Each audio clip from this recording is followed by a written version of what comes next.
Zog by Julia Donaldson and Axel Scheffler. Read by Daddy. Madam Dragon ran a school many moons ago. She taught young dragons all the things that dragons need to know. Zog, the biggest dragon, was the keenest one by far. He tried his hardest every day to win a golden star. All the dragons in year 1 were learning how to fly. "Hi," said Madam Dragon, "way up in the sky."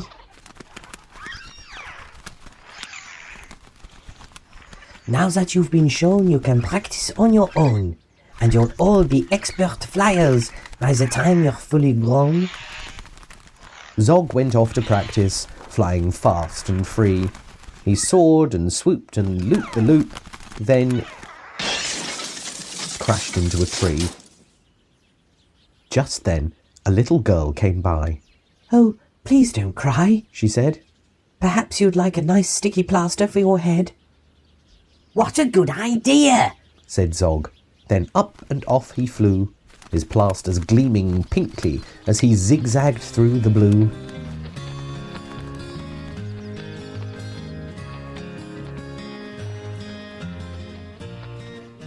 A year went by, and in year 2 the dragons learned to roar.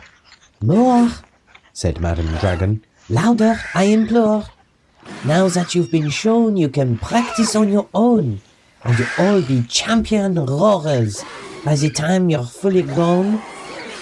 Zog went off to practice. He roared with fearsome force. He kept it up for hours on end, but then his throat grew hoarse. Just then, the girl came by again. She said, "What rotten luck. Perhaps you'd like a nice soothing peppermint to suck." "What a good idea," said Zog. Then up and off he flew, and breathing fumes of peppermint, he zigzagged through the blue.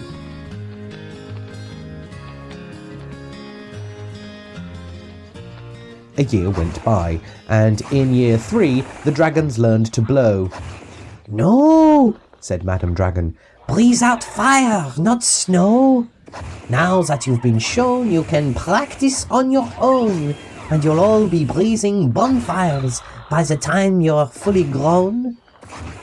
Zog went off to practice. He blew with all his might. He twirled around in triumph, and his wingtip caught alight. Just then the girl came by again. She said, "You poor old thing. Perhaps you'd like a nice stretchy bandage for your wing?" "What a good idea," said Zog. Then up and off he flew, his bandage flapping wildly as he zigzagged through the blue.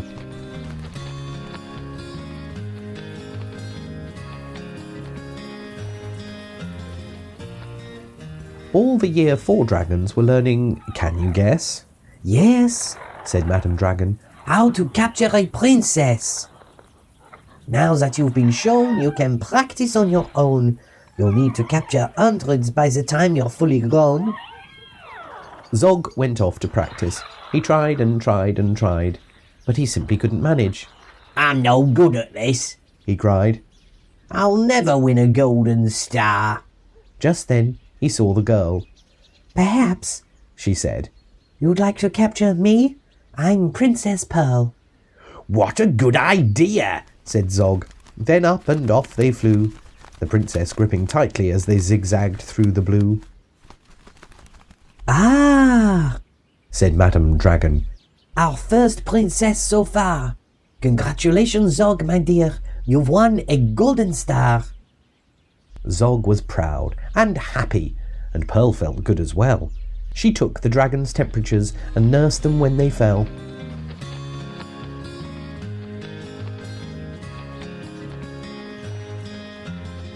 A year went by, and in year 5 the dragons learned to fight. "Right," said Madam Dragon. "Here comes a real live knight." Up spoke the knight. "My name," he said, "is Gadabout the Great. I've come to rescue Princess Pearl. I hope I'm not too late."